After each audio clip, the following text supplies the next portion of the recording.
এই যে দেখেন আজ থেকে 1 বছর 1.5 বছর 2 বছর 3 বছর আগে থেকে মোটামুটি 2000 2500 মৌলভী সাহেবের চাকরি হয়েছে। আপনারা জানেন স্কুলে চাকরি হয়েছে না হয়নি? আমাদের বিহার সরকার ধন্যবাদ জানাই তাকে, নীতিশ কুমার জি মৌলভী সাহেবের একটা চাকরি দিয়েছে।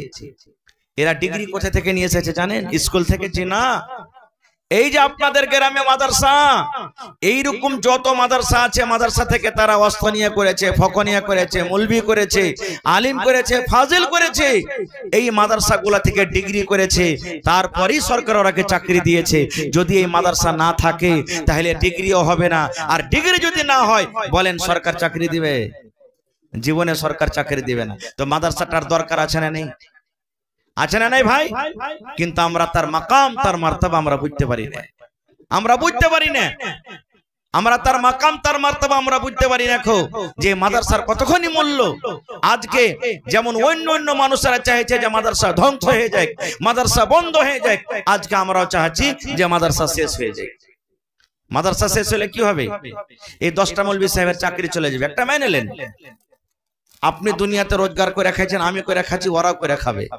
কিন্তু মাদ্রাসাতে যে প্রত্যেক বছর 100-200টা করে মেয়ে পড়ালেখা করছে, কোরআন শিখছে, দিন শিখছে, নমাজের তারিখে শিখছে, রোজার তারিখে শিখছে, ওরা দুয়া শিখছে, কিভাবে নমাজ পড়তে হবে, কিভাবে রোজা করতে হবে, কিভাবে পর্দা করতে হবে, কিভাবে স্বামীর সেবা করতে হবে, কিভাবে শ্বশুর শাশুড়ির সেবা করতে হবে, কিভাবে মা বাবার খেদমত করতে হবে, এই মাদ্রাসাতে পড়ছে আর শিখছে। যদি মাদ্রাসা না থাকতো তাহলে শিখতে পারতো?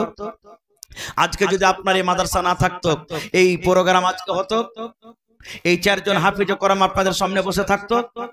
জোরে বলেন থাকতো? জীবনে কোনোদিন থাকতো না। ভাই মুসলমান, আজকে আমরা করছি কি? মেলাই জায়গাতে দেখছি বেটিরাকে মানুষ পড়াইবে না, শুধু বেটারাকে পড়িয়ে দিবে আর বেটিরাকে পড়াইবে না। কেন পড়াবে না?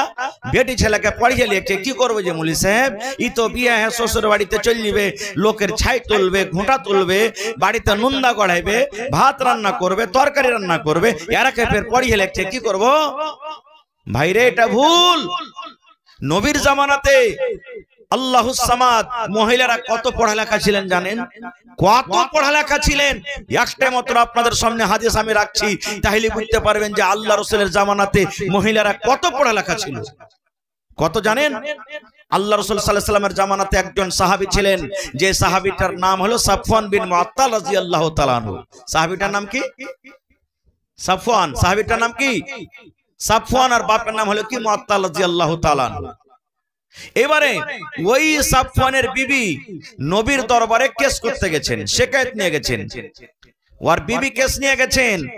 আজকে আমাদের সমাজে ইলম না থাকার কারণে আমরাও নিজের স্বামীর উপরে কেস করছি, স্বামী নিজের বিবির উপরে কেস করছে। কিন্তু কেস কি জানেন?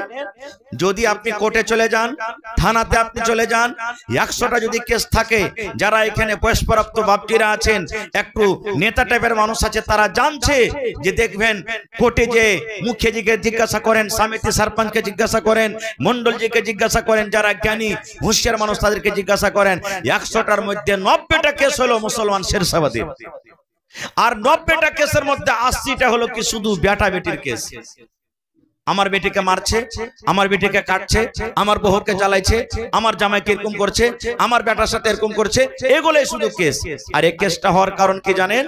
শুধু তালিমের কমি, ইলমের কমির কারণে এগুলা হচ্ছে।